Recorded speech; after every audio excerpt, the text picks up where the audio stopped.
Drivers, start your engines!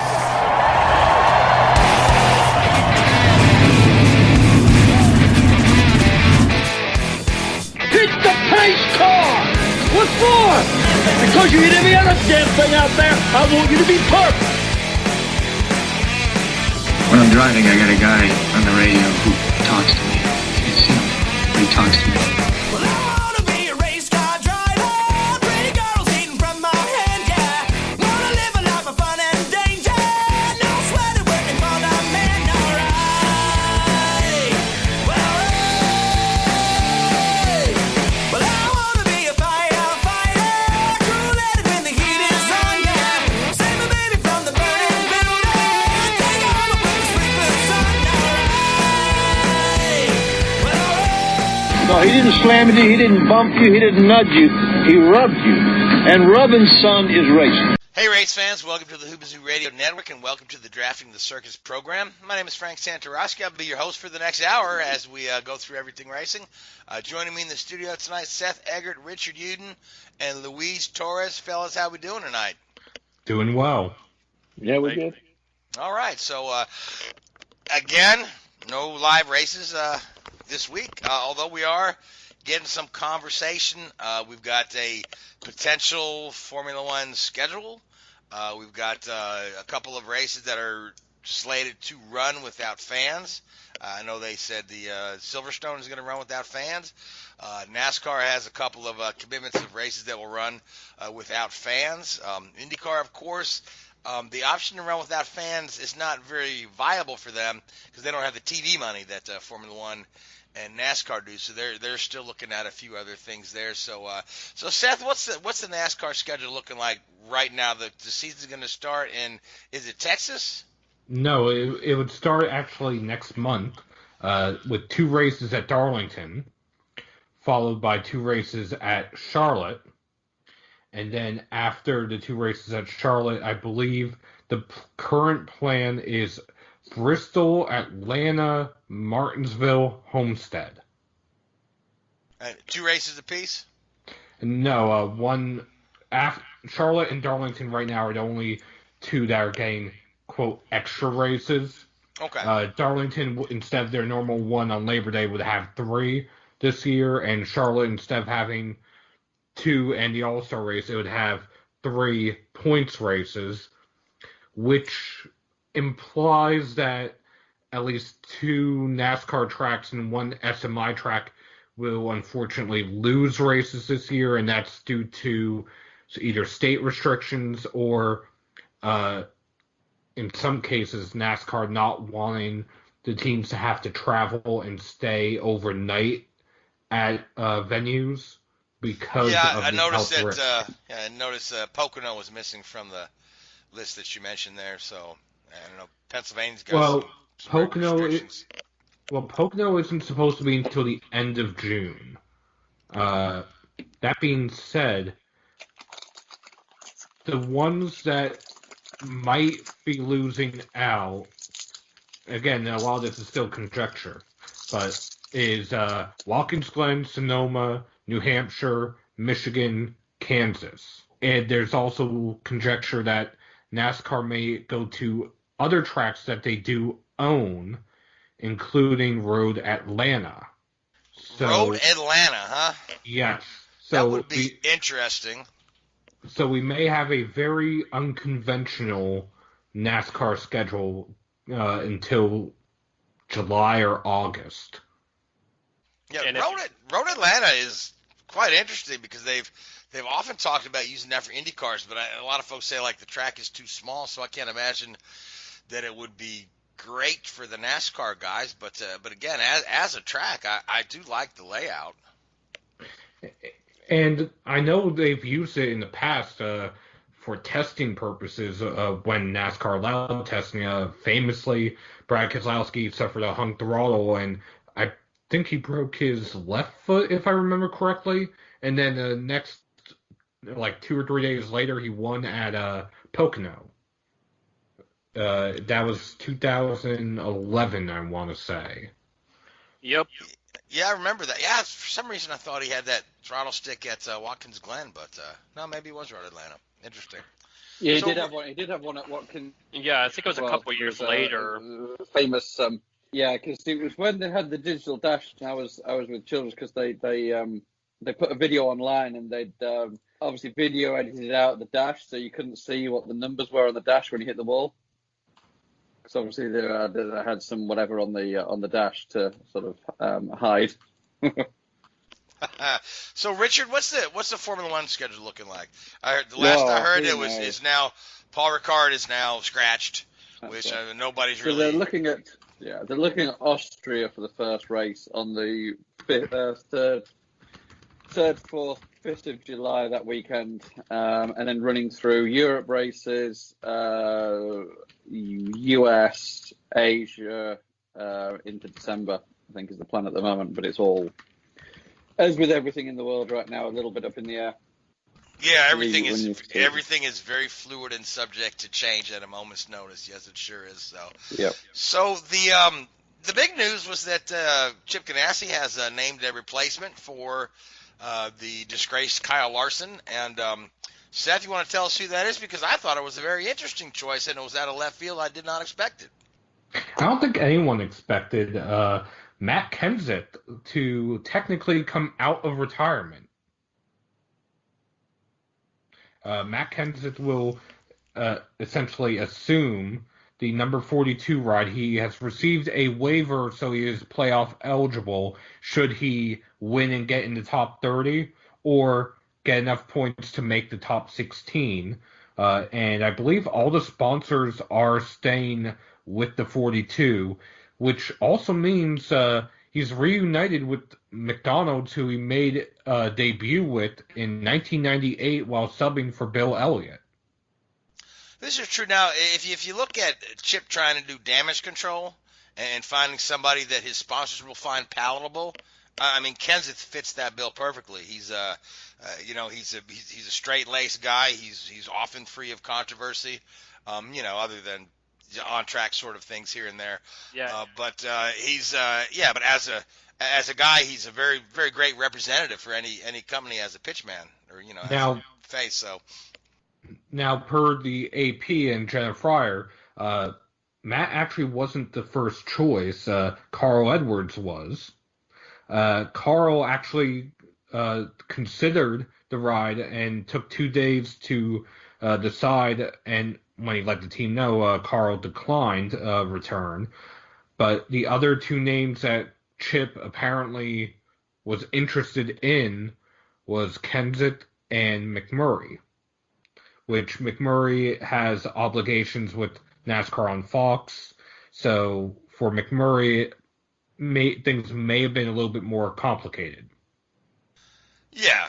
So, but either way, I think Kenseth, it'd be interesting to see him back in a car. I mean, he hasn't been out that long, but I mean, he was still pretty good, banging on all cylinders when he was racing just a few years ago. So that'll be if we get going, I think he'll be good for that team. Because they tend to have a lot of ups and downs throughout their season. We noticed if you got a guy with a lot of experience like Kenseth. Yeah.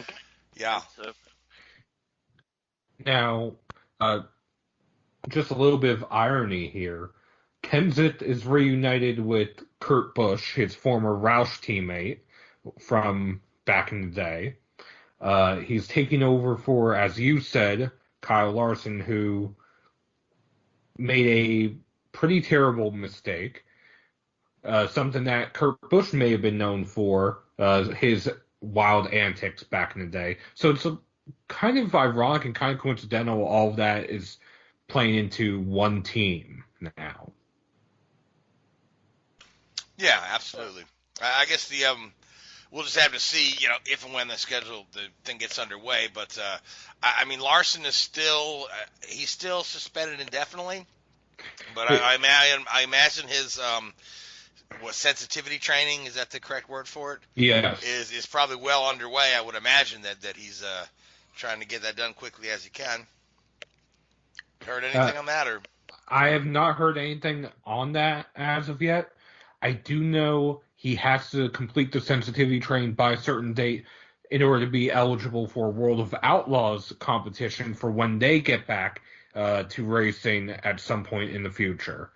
I don't exactly know what the time limit is for that. I think it might have been a 30-day limit, but I'm not sure on that. So It is a don't 30-day. Okay, it is a 30-day limit. So I would assume if he plans on getting back into racing in any way, shape, or form, that it's underway and he would likely be completing it within the next week and a half. Yeah, but I just wonder. I mean, what's the process for completing this? Is it because if it's a course he needs to go to, a lot of that is shut down. But if it's if he could do the whole thing online, I mean, this sounds silly, going to take an online sensitivity course, but I'm sure that's an option.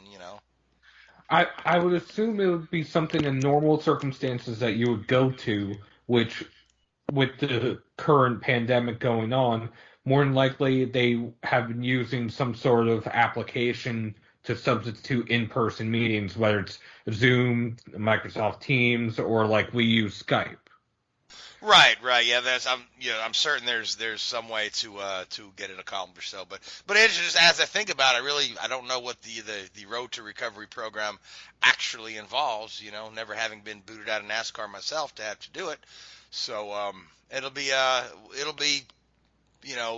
dominating the news later when he's available, and to see if somebody wants to pick him up and then what the fallout from that's going to be. So, Yeah. but let's talk about this weekend's iRacing, because we had a guest star at the Indycar race come in and win the race, and that was young Lando Norris, who is a Formula One guy, but he's not only a Formula One guy, he's a iRacing whiz. I mean, the guy's been iRacing since he's been.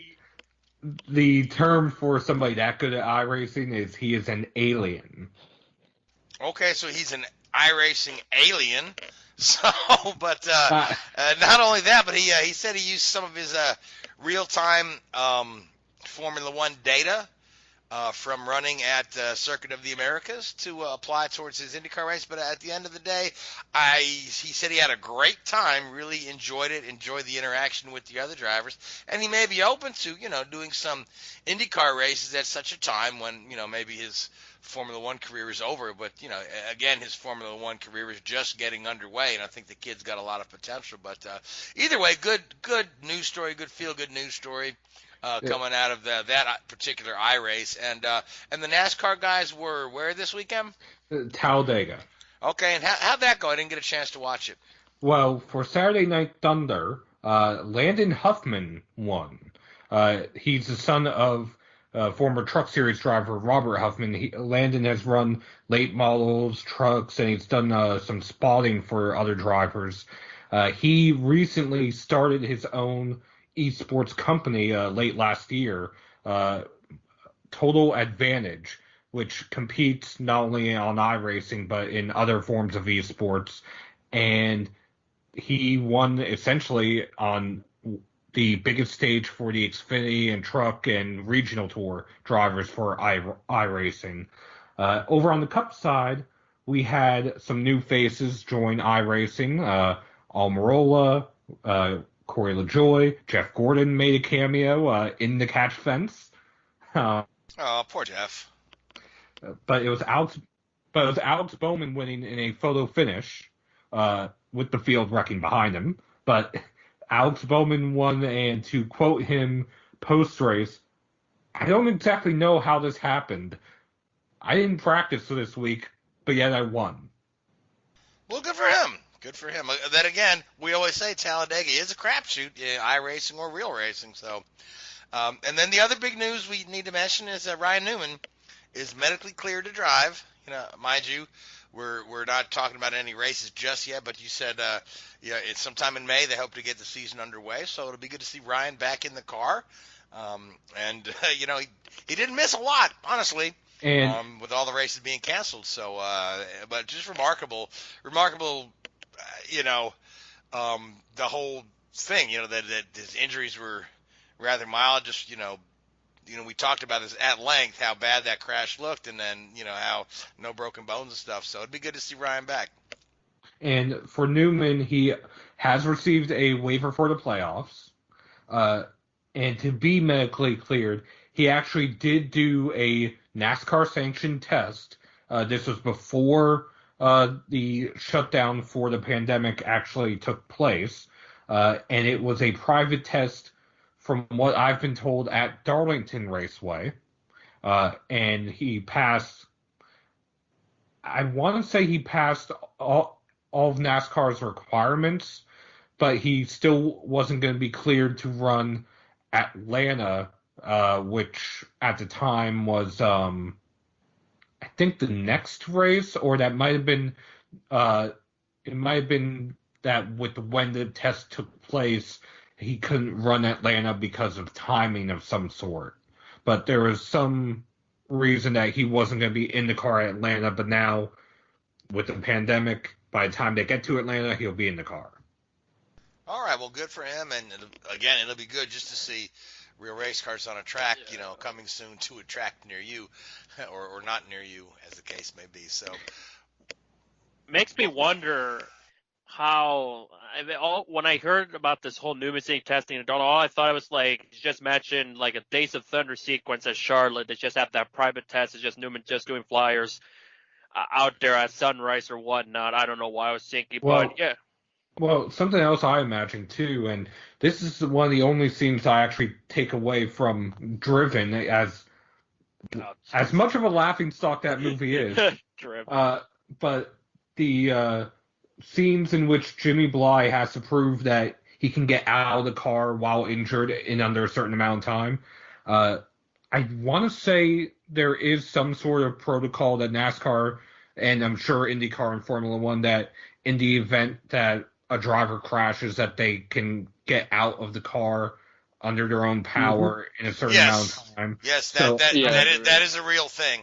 So I want to say, I don't know if you've seen the video of Billy Monger, because he had to pass that test, to get out of the car without legs, and he was able to, with flying colors, to get out of that car with the halo and everything. So I would assume that was also a part of that test too for Newman. Yeah, I imagine there's a lot of things they will take. I think they will take it step by step, vicariously, to see if he's ready to go or not.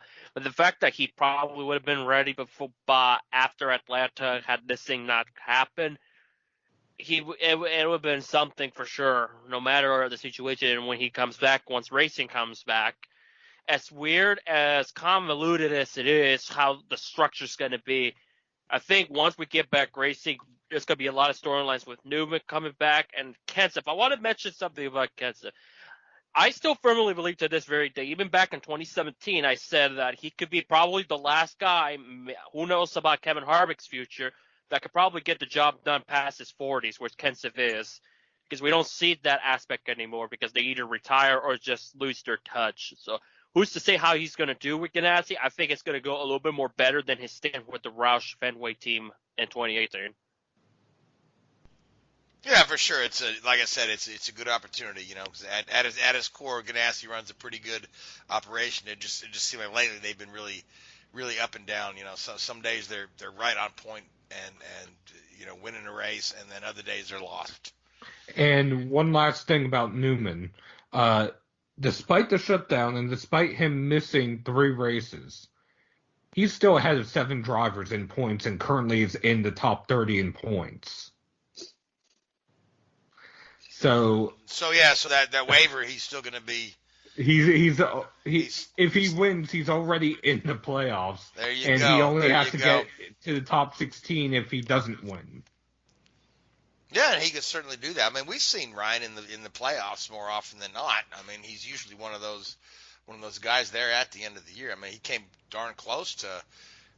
The one year he was in the Final Four, he came close to winning the thing without winning a race all year. So. And again, how old is Ryan Newman? He's over 40, isn't he? Yes, he is. Okay, there's another guy talking about getting it done over 40. So, but let's talk about our topic for tonight, because we had last week we discussed shocking retirements or quick retirements. This week we're going to discuss unexpected comebacks or surprising comebacks. And interesting that we start talking about the chase here, because one of the ones that we were talking about was Kyle Busch. And Seth, you want to talk about the Kyle Busch and his comeback from the injuries at Daytona? Yes, in the Xfinity Series in 2015, Kyle was driving for Joe Gibbs Racing, and he was involved in one of the final crashes. That crash, if I remember correctly, broke both of his legs, his left ankle, and I think his right shin. That sounds about right. I know the injuries were different on each leg, but the point of the matter is he missed 11 races in the Cup Series. He was granted a waiver, came back 4 races or 5 races after he came back. He won at Sonoma, went on to win the championship, and so far he's the only driver to receive a waiver and go on to win the championship. Right. The other guy that received the waiver was Tony Stewart. Tony Stewart, Kurt Busch. Injured his. Yeah, Kurt Busch had the waiver for the legal troubles or whatnot, right? Yes. Or the craziness. And Tony Stewart had injured his back in a dune buggy or something, and goofing around at the beach, turned over fake TV.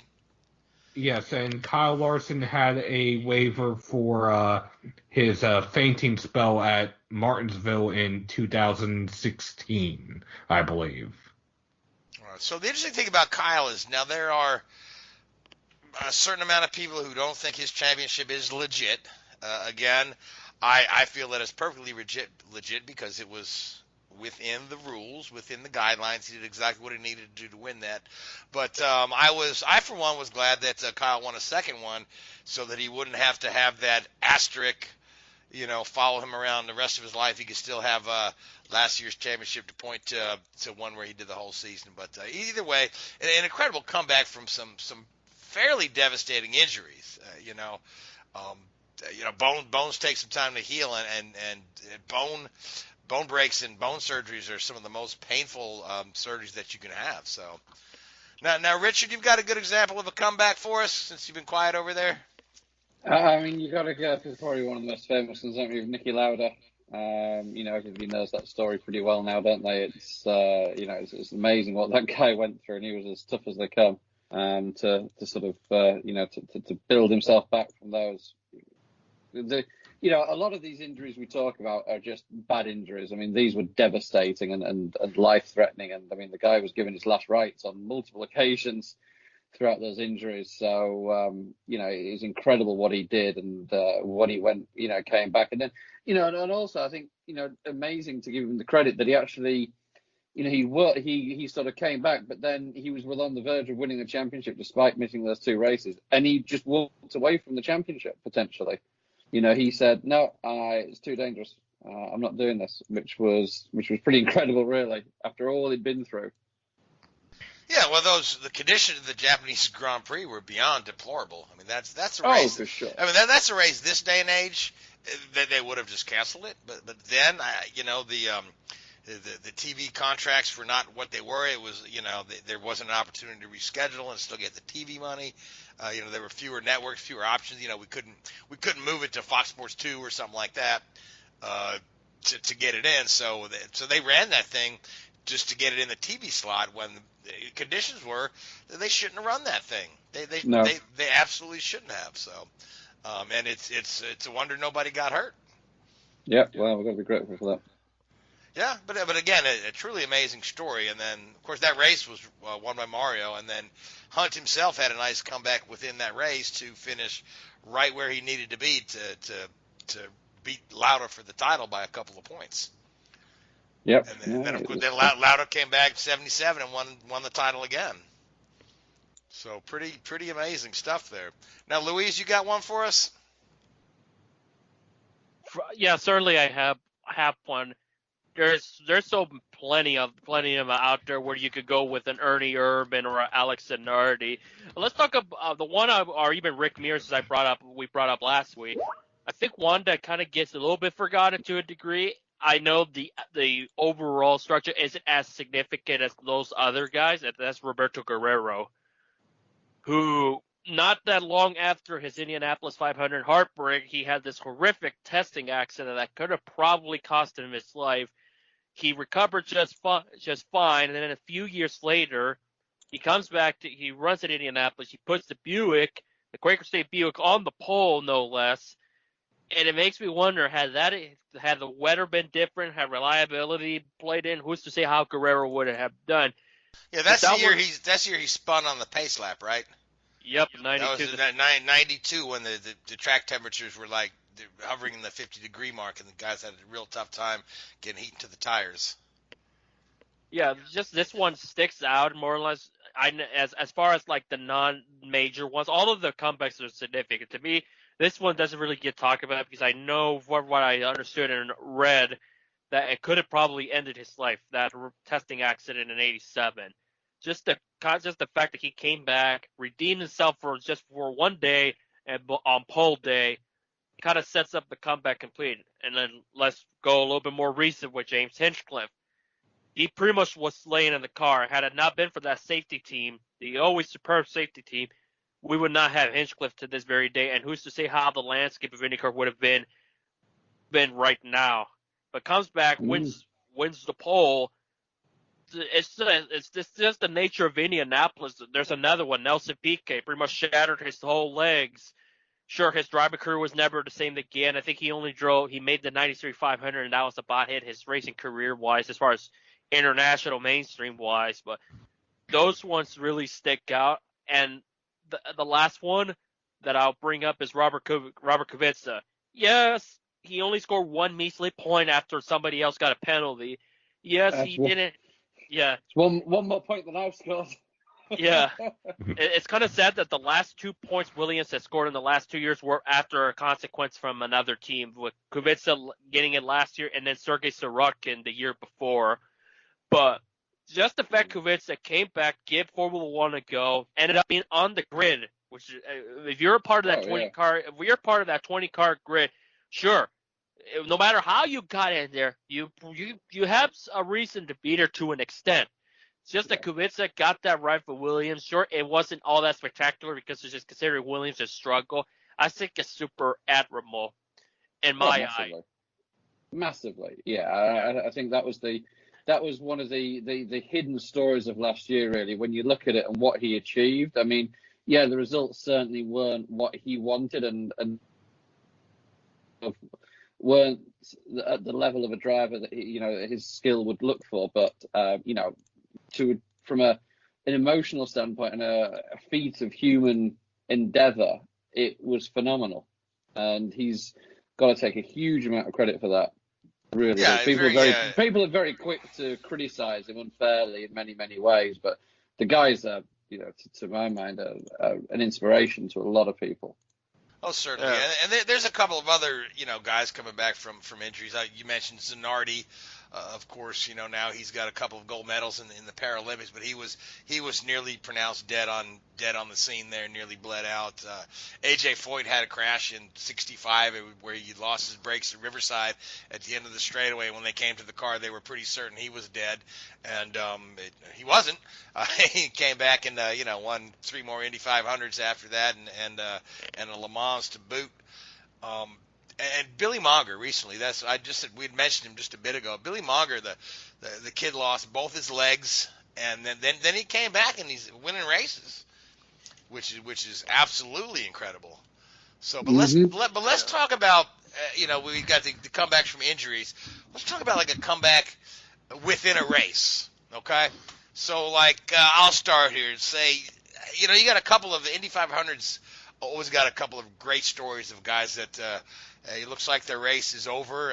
That due to the length of the race and the way the yellows drop. We had Jacques Villeneuve go 2 laps down in the Indy 500 in '95. Ended up winning the race, of course, with an assist from Scott Goodyear passing the pace car and then refusing to yield to the black flag. But that was a great comeback there. We had mentioned off the air earlier. Juan Montoya tangling with Simona Di Silvestro early in the race, dropping all the way to the back of the field to have the bodywork replaced at the back of the car and coming back and winning. Now, Seth, you've got a good one you want to mention.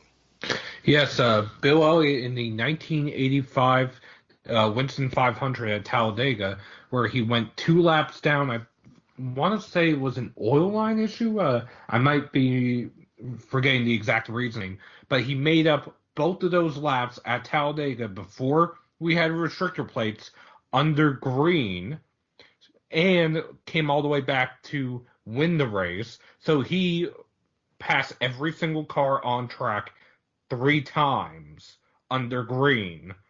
Yeah, this is before they had the lucky dog rule and those sort of things. Yes. Yeah, so that is an incredible bit of driving there. And I believe that is also the same race it might not be the same race he set the pole record of 212 miles per hour, but I believe that one was one of the ones in which he set the pole, I want to say 208 or so. That was back when we had ridiculous speeds at Talladega. Not that we don't have them now, but they were more ridiculous then than they are now. Yeah, for that style of car and for that era, yeah, those speeds were scary fast for those NASCAR cars. So now Richard, you've got an example? Yeah, a little bit more recent. I think it was 2012. Jenson Button winning in Canada. He was the race was stopped halfway through, and I think he'd already collected his teammate on the start finish line and taken Hamilton out, which is never hurts if he's in the field and you want to win a race. That's a pretty good tactic.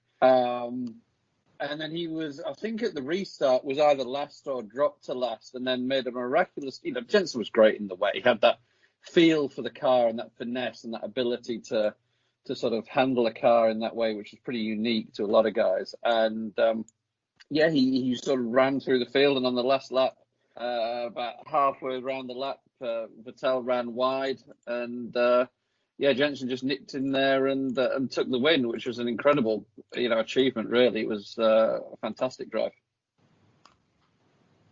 All right, Louise, your turn. You got one for us? I think the one that comes up to mind that doesn't involve free passing, because if we factored in, I'd say Jeff Gordon 2005 Martinsville in the spring, where he had like a tire go down, he lost 3 laps or so and got all the free passes and went on to win the race. But one that sticks out to me, the one that does, quite honestly, is 2002 Richmond in the fall race, where it seems like everybody that was out in front would eventually have problems. So like all the big guys, even Greg Biffle was leading in Bobby Hamilton's in the Truck Series race a couple nights prior. Matt Kenseth had a flat tire. He was doing pretty good, and I think nobody had him contending for the win after that. And boom, lo and behold, as everybody was starting to crumble, strategies fell into his favor, and he just went on to win the race despite having the flat tire. It was, I consider, a really wild Richmond race, which in 2002, both of them had wild races like it. But that one, the fall one, which pretty much was the turning point of the whole Winston Cup season, happened. And Kenseth just never gave up and just persevered from that one. And of course, the Gordon one, he got some help, but I find it surprising. At a track like Martinsville, where he was super beast in that track, the fact he was able to come back from that and win it in the year 2005, which was one of Gordon's worst years, says a lot of how good he was at that track for his entire career. Yeah, he was very good at that track. But speaking of Martinsville and comebacks, what about Harry Gant in 1991? That one, and you reminded me of another one as well, but we'll listen to the Harry one before I bring up the other one. Oh, the Harry Gant. We just talked about Harry Gant not that long ago on the show. A couple of weeks ago, we had mentioned in this particular race where he was Harry Gant had a 3-race win streak going, and then he was leading handily at Martinsville and got loose, got into the wall, tore the front end off of the car. And I remember right there, Benny Parsons was calling the race for ESPN. He said, well, that's it. That's the end of Harry Gant's win streak there. And don't you know, they pulled in the pits. They cut some parts off the car. They put some tape on it. They sent him back out to stay on the lead lap, came back in the next lap. I think he made 4 or 5 pit stops on consecutive laps just to stay in the lead lap.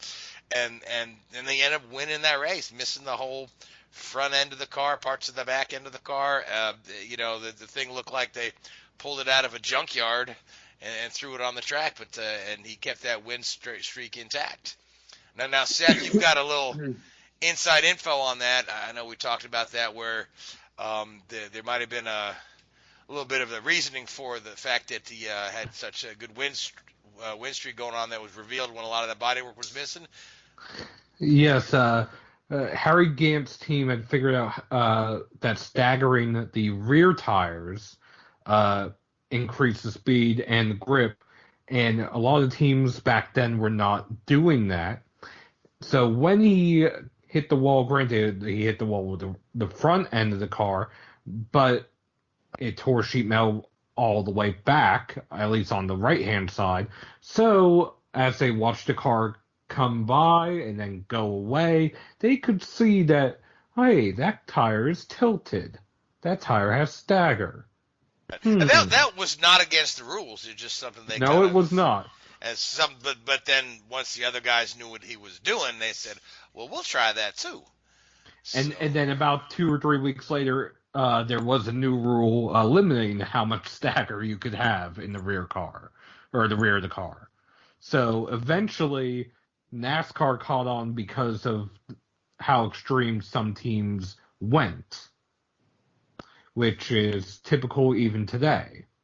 Yeah. Oh, absolutely, yeah. So, but either way, I mean, a fantastic drive and fantastic pit work by that team to keep him on that lead lap and to win that race against against all conventional wisdom that tells you wrecked cars don't win races.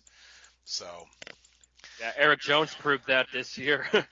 He Yeah, didn't win with a wrecked bucket. The other one I was going to bring up was John Andretti in '99. That was the ultimate example that was better than mine.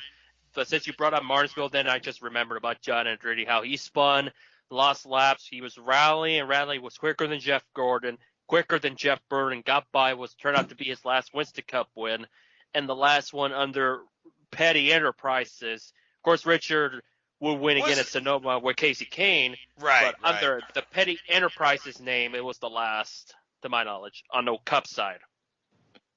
Yeah, that was a good one. Richard, do you have any other examples, or Seth? I mean, I think a comeback win when I was winning a race. No, I think was it a win? Remember when Schumacher came back in '99 after he broke his leg, and he had to try not to win the Malaysian Grand Prix. Because he qualified like a second faster than anybody else, and he had to give the win over to Irvine to keep Irvine in the championship, and that was a masterful drive. I mean, it wasn't a comeback within a race, but it was a comeback from injury, but he didn't win. But it was still an amazing drive. But he should have and could have, yeah. Oh, I mean, under normal circumstances, he would have walked that race. It was an effort for him not to win the race, which I think is the most incredible thing about it. Yeah, I know. And then Eddie Irvine lately has been saying that Schumacher really wasn't the GOAT. I don't know if you read that one or not, but I'm like, yeah, Eddy. Revisionist history. If anybody quotes Eddie Irvine, you just turn it up immediately, don't you? Yeah, it's like when Jacques Villeneuve has something to say. Who does he think is the GOAT? Or Irvine? I know he's not going to say Senna. No, he said that Schumacher wasn't the GOAT because Schumacher's contracts were written so that his teammates were not allowed to beat him. Now, I think Eddie Irvine, who signed one of those contracts. Well, said Eddie Irvine, who couldn't beat him if he tried. Yeah. So that's my simple point there. So I don't know. It's just interesting you bring that up. He had to really try hard to let Eddie Irvine win, and now Eddie's saying these kind of disparaging remarks, about a guy who's still recovering from brain injuries from a few years ago. But let's talk about a career comeback. Somebody who's maybe they thought their career was over. Because we had mentioned Matt Kenseth earlier, or somebody whose career was on the downslide, and suddenly had a nice moment or a comeback. And I'll start, and I want to mention Al Unser Sr. in 1987. Al had been shown the door by Penske a couple of times. It was at the end of the '84 season. He was hired to run an 85 to replace Mears, but he was supposed to be replaced by Danny Sullivan in 1985. But when Mears was injured, they said, well, I guess Al, you could drive for us another year. And Al says, well, okay, and wins the championship. Of course, by 87, he's shown the door by Penske again. Again, he's rideless at the Indy 500. Danny Ungaias rather is contracted by Penske to run the car with sponsorship from Ted Field and Panavision. Danny wrecks the car massively in practice. Is injured, isn't able to drive. Again. Penske goes to Big Al and says, Al, I need a favor. And Al says, well, yeah, sure, I'll help you out. And they pick up a show car from a hotel lobby in Scranton, Pennsylvania, and have it shipped to Indy. They get it race ready. They get some sponsorship from Detroit Diesel and Cummins. And what does Big Al do? Wins the Indy 500. Here's a guy that, the Penske tried to put him out to pasture twice, and he just keeps coming back and winning. So, a remarkable story there. Everybody loves the story of the hotel lobby car. So now Seth, Richard, or Louise, you guys got an example of a guy with a career comeback? I have one. AJ Allmendinger. After he failed the substance abuse policy, or was in violation of it in 2012 at Daytona, he came back, ran essentially for James Finch, ran the Indy 500 for Roger, didn't he? Yes, he did. Yep. And ultimately, he was able to score that elusive Cup Series win for JTG Doherty Racing. He also won, I think, 2 out of 3 road course races for Roger when he came back that year as well. But he turned his career around dramatically after his fall from grace. And granted, he never reached the heights that I'm sure he wanted, or the heights that some others who turned their career around. But that's one of the ones that sticks out to me. Yeah, Allmendinger's career had several ups and downs. Because if you recall, before he was running NASCAR, he had a streak, I believe, where he won 2 or maybe 3 races in a row in the kart series before he moved to NASCAR. And then he was kind of on the downside. And then he was, he was seen as a road course specialist and whatnot. But overall, yeah, pretty good career for the guy. I look at Allmendinger's NASCAR career being saved by running those races with Ganassi and the Busch / Nationwide. That really helped him a lot in my book. Because had he not drove for Ganassi, I don't know if he would have lasted past 07, 08. Yeah, perhaps not. So, Richard, you got an example here? I mean, you got career comeback. I mean, we're talking about, does a sabbatical count with some of these guys? Yes, because I've got an example I'm bringing up that involves a sabbatical. But go right ahead. Well, you've got guys like Alan Prost, who took a year out. Niki Lauda, who took a 3-year absence and came back and won world championships.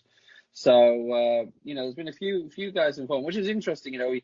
How people can do that, they always talk about rhythm and being in the groove in sport and then to take such a long break from it and then come back and be as effective as they were, it's pretty impressive, really. Yeah, when Lauda hopped into that McLaren in '83, he looked like he'd never been out of the car. He was instantly fast. Yeah, and then of course you had Schumacher, who looked like he'd been away for a long time. Yeah. The guy I wanted to bring up was Emerson Fittipaldi, who had a nice career in Formula One. He was the youngest guy to win the world championship. He won 2 championships in the 70s, and then he left a top ride with McLaren to drive for his brother's team, and he drove for the Cooper Succar team and kind of occupied the midfield to back of the grid his last couple of years in Formula One. I believe he walked away from the sport in 1980, took a few years off, and then 1984 he shows up in America in a bright pink Indycar, and so suddenly he's got a whole second career going on.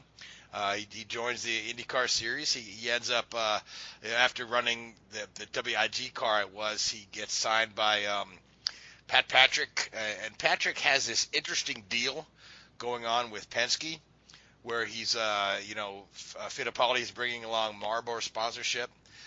Patrick's looking to get out of the sport at the time, so he sells half his team to Chip Ganassi. Then they become Patrick Ganassi Racing with the plan that at the end of that season, Ganassi will take over the team, which did happen. It became Chip Ganassi Racing in 1990. Then he made a deal with Roger Penske where that the Patrick Ganassi team could run the Penske chassis. And then at the end of the year, Penske would get the Marlboro sponsorship and Emerson Fittipaldi. And that worked out amazingly well. That year, 89, Fittipaldi won the championship, and he won the Indy 500. And the interesting thing about Fittipaldi is you would expect a guy coming out of Formula One to be a road course ace, right? So, but where do you think Fittipaldi's first win was? Michigan 500. You know, it's kind of amazing when you think about these guys coming out of Formula One. You expect to be road course racers, and how good some of them are at ovals. I mean, look at Mansell when he came to the series for a couple of years. All of his wins except for one were on ovals. You look at Jim Clark and Graham Hill, how good they were in Indianapolis. So, but here's Fittipaldi, had a whole second career, in IndyCar, winning the championship, winning 2 Indy 500s, and then eventually had some injuries in Michigan in '95, which pretty much ended his career there. So, but that was another whole second career, whole comeback. Oh yeah, definitely with Fittipaldi. That was going to be actually my choice.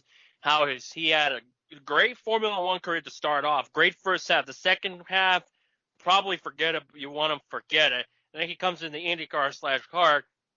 Was a master on those ovals. It's just and he was doing really well. He had like a career renaissance. Very few have that career renaissance from.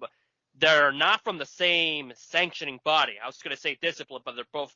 But the sanctioning bodies were different because Formula One and kart are open wheels, just different sanctionings.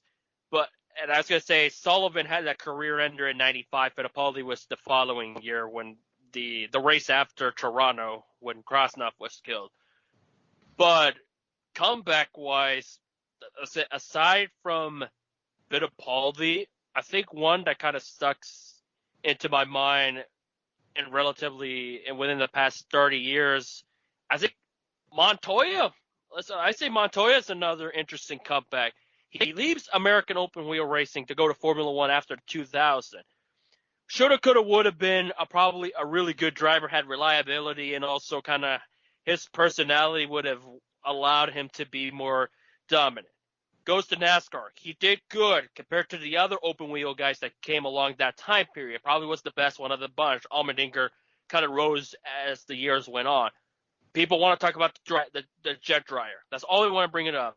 That's all I want to say. You can't mention Montoya without talking about the jet dryer.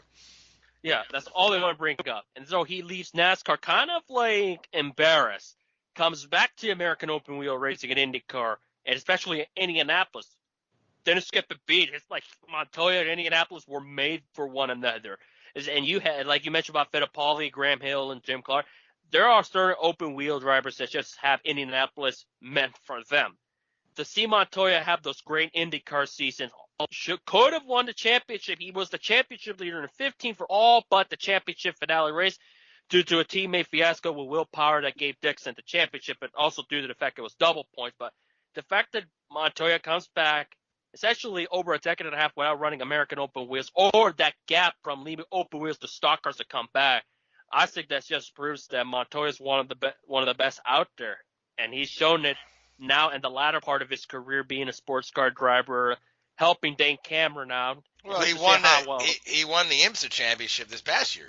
Yeah. He's no slouch in sports cars either, which, I mean, it blows my mind that Roger's not entering a fifth car for him in Indianapolis.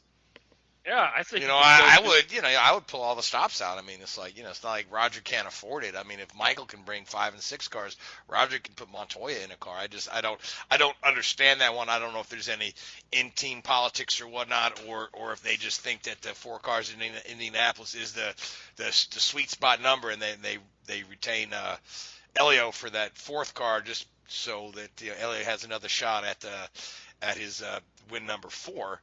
But to your point, yeah, Montoya come back to IndyCar racing like he never skipped a beat. And his record of winning the Indy 500 in 2000 and then winning it in 2015 is the longest gap of between wins of anybody in Indianapolis. And he had 2 wins and 3 starts in 2015, which is an amazing record. Mm-hmm. So yeah, that's a good one, Montoya. Now, Seth, you've got another one? Oh, you don't, do you? I don't. I actually don't. All right, Richard. I was reading one today. I forget who it was. Somebody early on. Tim Flock had retired and came back early on. I didn't catch all the details when I was trying to do a little research today. So Seth, you familiar with that at all, or? Well, I don't. If I remember correctly, it wasn't that he left and came back. I think he was forced out, if I remember correctly, because he had tried to start a drivers' union. Oh, yes. Yeah, him and Curtis Turner, if I remember correctly. Okay, see, folks, you could tell our show is not scripted. So, now, Seth, you did have a trivia question you wanted to share. We had talked about off the air earlier, so let's stump one another with some trivia questions for these last 10 minutes. Then. Okay, 7 Cup Series drivers have gone into the booth for TV at one point or another. Name at least one of those drivers right now. Darrell Waltrip? I was going to say, I'm trying to make it easy at first. I'm talking specifically for Cup broadcasts. Yeah, so... Wally. Okay. Darrell Waltrip, no? DW, yes. Okay. I thought somebody said Keselowski. I thought he's done the Xfinity, hasn't he? Yeah. Okay, well, I mean, Jeff Gordon, Jeff Burton, Wally Dallenbach, Benny Parsons, Ned Jarrett. Are any of these right, Seth? You're not talking to us. Say you're right. I probably made this easier than I. Kyle Petty. But oh wow. Yeah, Kyle Petty for sure. Yeah. Okay, who else has a trivia question? All right, can you name? Let's see. Try to remember. There are 4 Formula One drivers this season that are about to enter.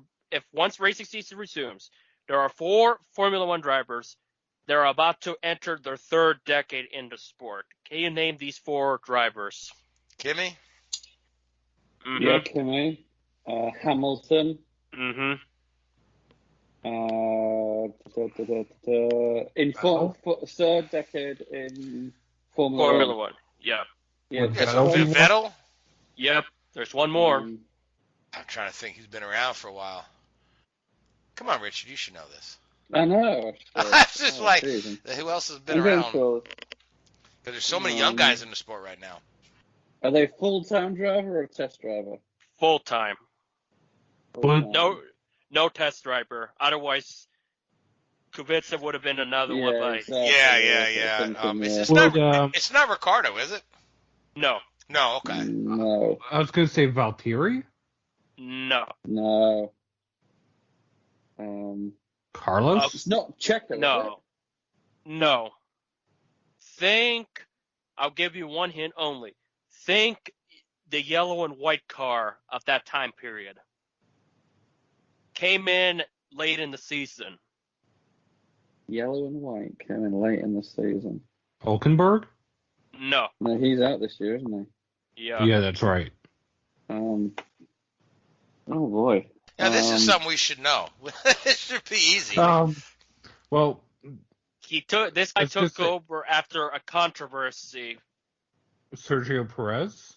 No, that's been mentioned already. Yeah, it wasn't Giovinazzi. No, it wasn't Giovinazzi. He didn't come in and do anything at the last minute, did he? Oh my goodness me! Good grief! Who have we not thought of? I mean, it was we haven't said either of the Haas drivers. Oh, is it Roman? Yep, Roman drove for Renault after Piquet got sacked in 2009.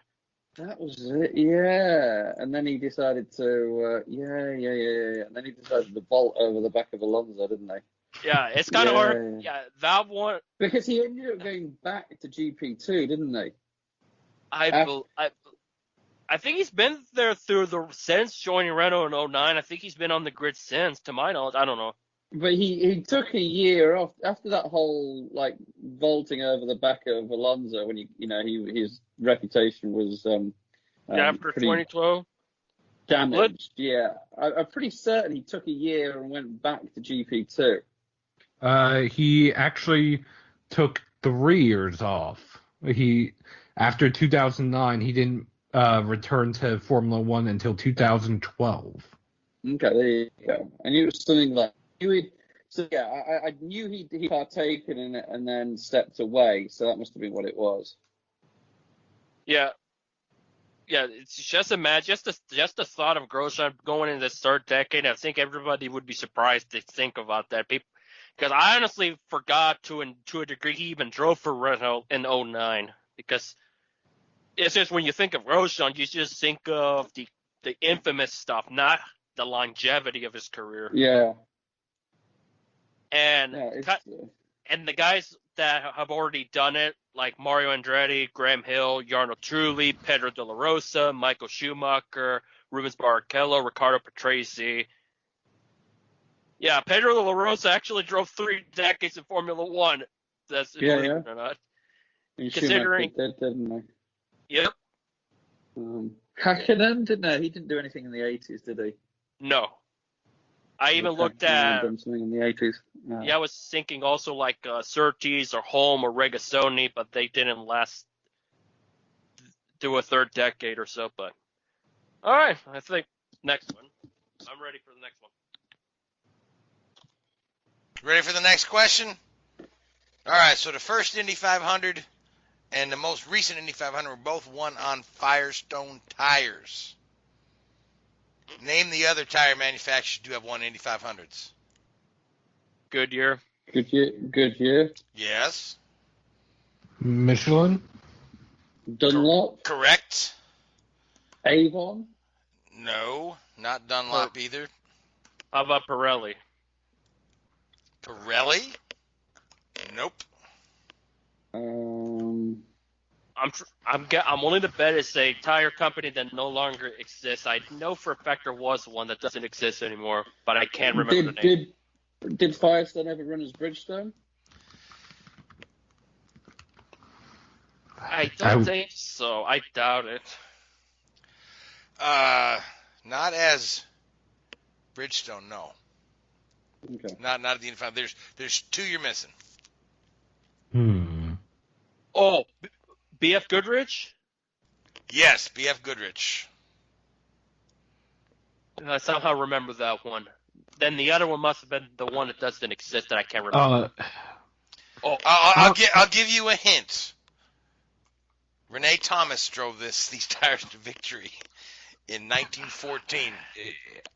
Is it some random company from like the UK or something like that? It's an English tire manufacturer that was. It was an English tire manufacturer, right? And it was the company was established in 1895. I said Avon. That's the only British tire manufacturer in Dunlop I can think of. It's definitely not Cooper Tiger. We'll toss that one out. No, it's not Cooper Tire. No, and it's not. It's definitely not Hoosier either. No, it's not Hoosier. Was it something called like Palmer Concord or something like that? Yes, Palmer Cord Tires. I wasn't off by much. No, you weren't off by much. Palmer Cord Tires. Yes, sir. So, Seth, did you just pull that out of your ass or did you Google that? I did Google it because I knew it. This time I Googled it. With the hints he was giving, I was like, it has to be some old one, and it had to be one that no longer exists that none of us would get. Okay, so here's a related one. When was the last Indy 500 that was won with a tire other than Firestone? So when was the last time Goodyear won the Indy 500? It had to be the late 90s because that was around. Yes, late 90s, right? You're right there. That was around the end of the tire war in Goodyear, or in IndyCar. I'll let someone answer before I say mine. Well, Seth, give it a shot. Late 90s, you're right there. Was pick a year. Was it Cheever in 98? No, but Cheever did win on Goodyear tires. So that leaves what? If it was If it was in the late 90s and it was later than 98, it must have been 99. 99, yep. Kenny Brack in the AJ Foyt car. So Yep. it was the last time, and since then every other win has come on Firestone tires. So, but that was a fun little trivia question. But we are now out of time officially. So I want to thank you, Louise and Seth and Richard, and I want to thank the Hoobazoo Radio Network and Spreaker and iHeartRadio and Google Podcast and all you folks that tune in and listen to us. Until next week, have a good night. WHOOBAZOO, that's Hoobazoo.com. Enter website, enter website, enter website, enter website.